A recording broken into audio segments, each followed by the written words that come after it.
All right, right on, right on.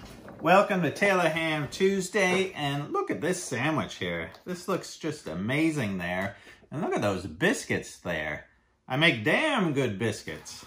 Better come out and get one of these biscuits, boy. I make damn good biscuits. All right, old Jeremiah Johnson there. I'm sure that guy makes a mean biscuit there. I don't know if his biscuits are as good as my biscuits here, because this is looking really good here, and I am really hungry here after this morning. Me and Lucas were out there sawing and splitting some wood and stacking it out there. And, right, there's nothing like swinging the maul out there and getting the blood pumping there, right? And then coming in here for the old heart attack sandwich. It's great out there swinging that maul and, right, what's the old saying there? That firewood will warm you twice, right? Once when you're splitting it and a second time when you're burning it there. So, I don't know, I always enjoy splitting and stacking firewood, and it's a lot of fun out there. I'm trying to get the wood supply ready here for the winter, and I got so many projects here going in the shop, and I thought I would take today here to show you guys around of some of the different projects and some of the different machines here that I'm working in the shop. So I'm gonna show you a slew of different projects here that will be in upcoming videos. And then I took a couple little day trips yesterday, right? I got the old pumpkin here and it's close to Halloween time. So I went over to the pumpkin patch, our local pumpkin patch, and went over there, picked out a nice pumpkin.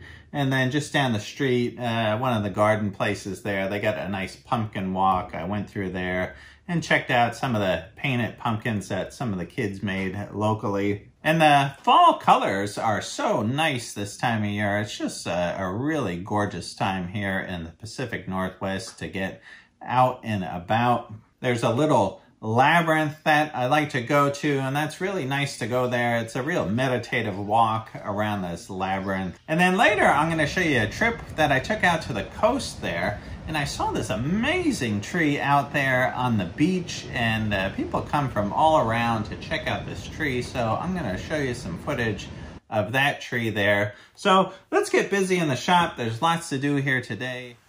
All right, here's the splitting maul that we were using earlier today there. And while I'm thinking about it, I want to put a nice coat of this mixture right here. Now, this is the pine tar boiled linseed oil, and it's 60% boiled linseed oil, 40% pine tar there. And just while I'm thinking about it, it's always nice just to throw a coat of this on the handle of this maul here.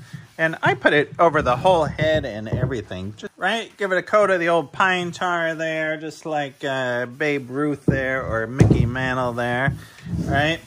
And this doesn't really come out sticky like pine tar that would be used for a baseball bat would be. This is cut with the linseed oil there, and this is just a really nice protective coating.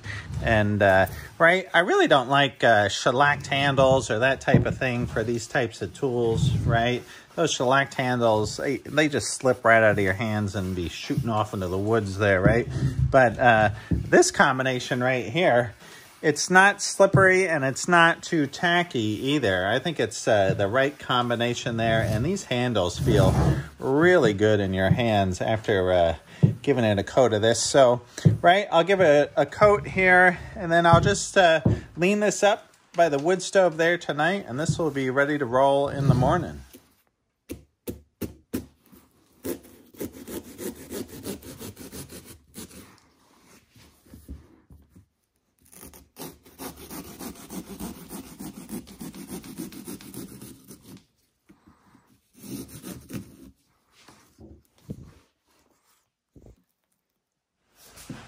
All right, let me show you some projects here that I got going in the shop. And these projects will be in upcoming videos, and you guys can see the restoration of these tools here. Now, this first up on the docket, this is a Champion Blower and Forge Post Drill Press, right?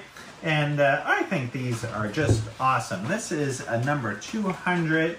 And I'm sure a lot of you guys looking at this right here know what this is, and I've seen these. And typically I think they were used in barns and places where there wasn't electricity. And you can use this by hand crank, right? You hand crank it, and it has an automatic downward feed that you can feed right through metal or wood or whatever you're drilling on there. And I think you could have it set up, you know, with this flywheel to use by hand, or you could have like a leather belt driving this as well. But this one I'm going to have set up where it's a hand crank thing. So I took this apart a while back and I haven't gotten it back together, but I want to clean it all up, restore it, put it back together, and get this thing running in tip-top shape there. So I'm going to show you guys that video coming up soon. So, all right, let's move on to a cousin of this drill press and an electric version, a Champion Blower and Forge electric drill press. So let's go take a look at that. All right, check out this cool drill press right here. This is a Champion as well here. And a while back, I went kind of on a drill press buying spree, and I got so many drill presses. I think I got 6 different types of drill presses here that I'm gonna restore and clean up. And I was buying another Rockwell Delta drill press, a really nice one there, and the guy had this one in the garage as well, and he said he did some restoration to it, but he wanted to get rid of it to make room for more tools, right? And so he's like, hey, you want this drill press, you know, 75 bucks. I'm like, oh man, I can't pass on a drill press for 75 bucks there. So I took it. I don't really like this kind of bronzy color on here. So I'd like to get this back to more of an original look here for the Champion Blower and Forge drill press of this era here. And I don't know, I'm gonna have to hunt down a catalog and see what the color is. I don't know if any of you guys out there have any info on this particular drill press right here. I'd love to have it. I don't know if there's a whole lot of info up on Vintage Machinery there, Keith Rucker's site. I'll have to look again there, but I think last time I looked, there wasn't a lot of info on this drill press. But I think this drill press is just great here. I really like it a lot. And so, right, I'll probably end up stripping this down, repainting it, and trying to get this back to original colors and get this thing functioning and rolling again.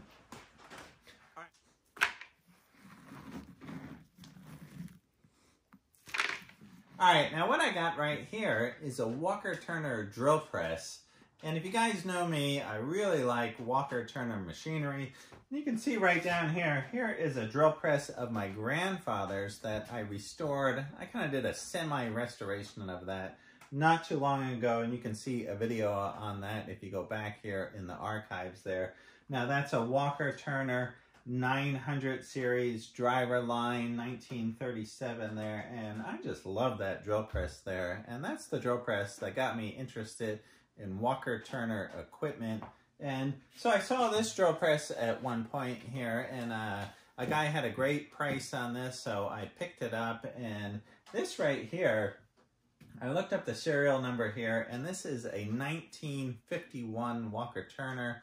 And on vintagemachinery.org there, Keith Rucker's site, you can go there, and he's got a nice little article there in the Walker Turner section about how to decipher these serial numbers there. And that is such a great thing. You can go there, figure out what model it is, what make, you know, what size, all that kind of stuff. And that's just an excellent resource there at Vintage Machinery.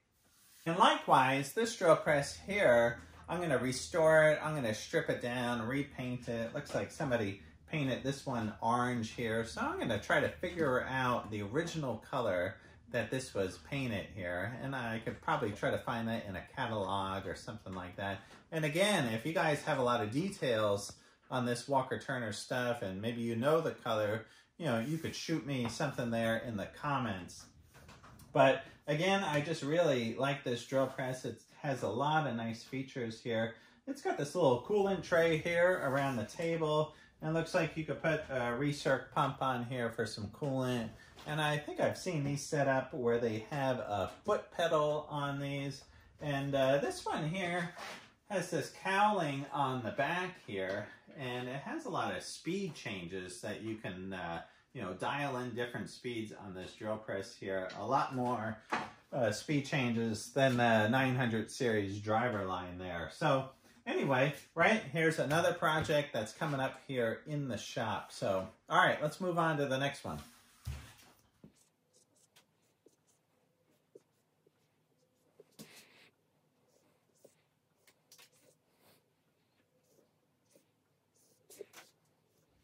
All right, this is a really cool tool here that I got a while back from my friend Dennis there.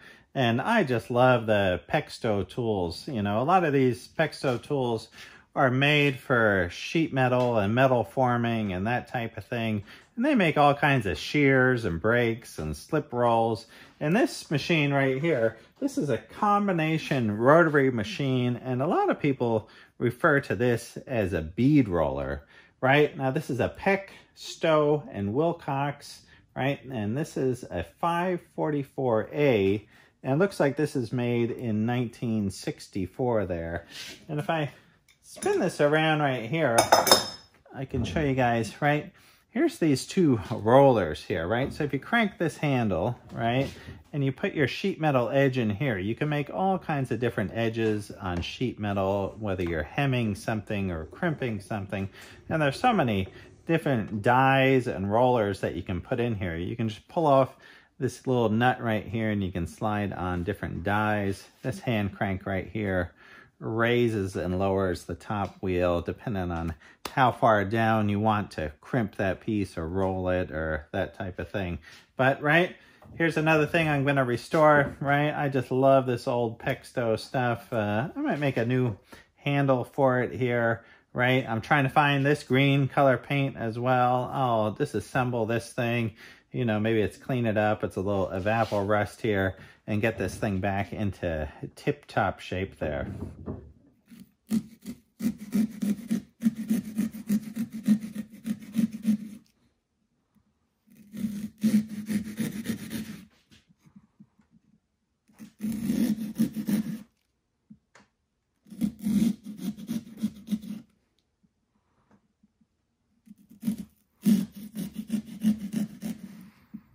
All right, here is a super cool tool. This is the Wellsaw Model 8 here, and I just love this bandsaw, right? I know this thing looks like it got pulled off of the Titanic here, right? It's got all crispy green paint all over it, but this is a tool that I use in my shop here day in and day out. This thing is a workhorse here, and right, it looks in rough shape, but this thing cuts nice and square and straight.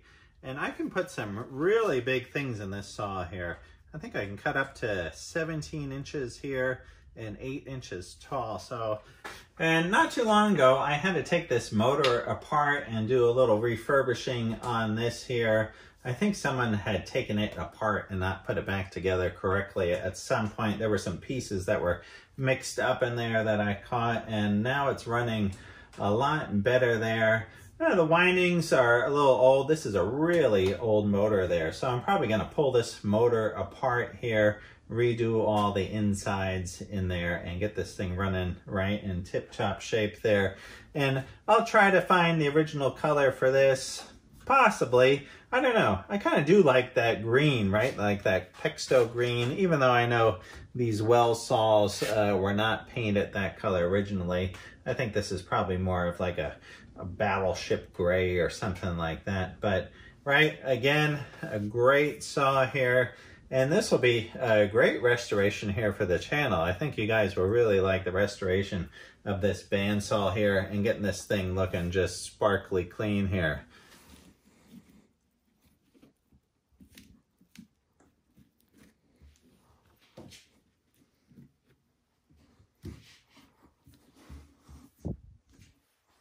All right, here's another cool tool right here.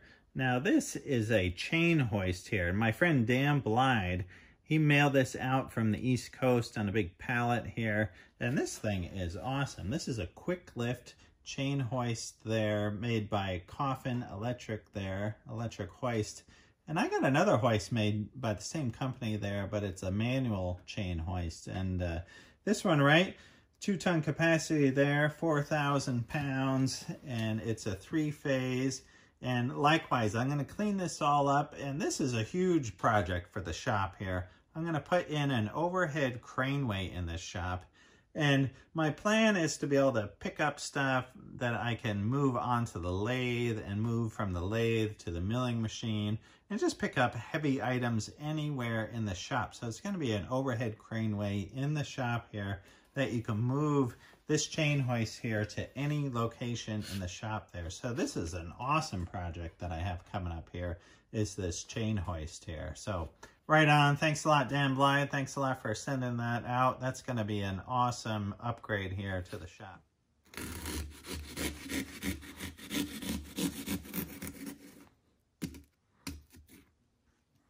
All right, here's another little project here. I have an old Airco cutting torch here, and I really like this torch. It's been great, but I wanted to replace some of the O-rings in there. Some of them looked a little bit suspicious and dry rot and that type of thing, so I ordered up a little rebuild kit here from Regulator and Torch Exchange in Loganville, Georgia there. They sent me out a couple washers there and that type of thing, so I'm going to take this torch apart here, do a little rebuild on it. I got a couple new tips here in the mail. So I might do a little short video just on this Airco torch here coming up shortly there, and getting this thing cutting through all kinds of different thickness of material there and getting some real nice, crisp, clean cuts with this.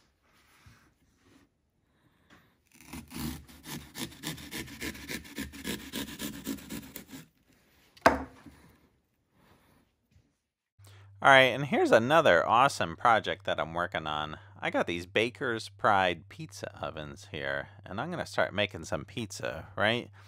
You can take the boy out of Jersey, but you can't take Jersey out of the boy. I need my pizza here, and so I'm going to start making some pies here. And I also picked up this 80-quart Hobart mixer right here. This is awesome. This is a 3-phase mixer. This thing is huge, 80 quarts, right? And so I'm going to do a restoration on this mixer as well, take it all apart, repaint it, redo it, get this all set up, and start making some pies here. A little pepperoni pizza coming our way. All right, as you guys can see there, I have no lack of projects here in the shop. There is so much to do, so many cool tools to restore, and I'm really looking forward to all those projects there. And not to mention, I also have all the projects that I'm doing on the sewing machine there, right? I'm working on those leather dop kits, shave bags, utility bag, right? Whatever you want to call it there. And some of those I'm making out of leather. Other of those I'm making out of wool. I'm making them out of old Hudson Bay wool blankets. And these are really coming out cool. And you guys will see those soon. And soon I'll also have those up on my website there for sale. And, right, so just so many projects cooking here, right? I made that hot wire foam cutter. I'm going to make that huge wrench here coming up soon. But, right, the list just goes on and on here, and I am a busy guy just chugging away here. So let's head on out. I'm going to take you on a little day trip here, and I want to show you the pumpkin patch that I headed out to, and then also out to the coast there, I want to show you the Tree of Life. Right, so let's head that direction.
Alright, now the pumpkin patch is cool and all, and I got a great pumpkin there, but I'm going to cut to some footage here of me out on the coast there at Cullelock Beach out there, and there's just an awesome tree that I want to show you out there.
Bye.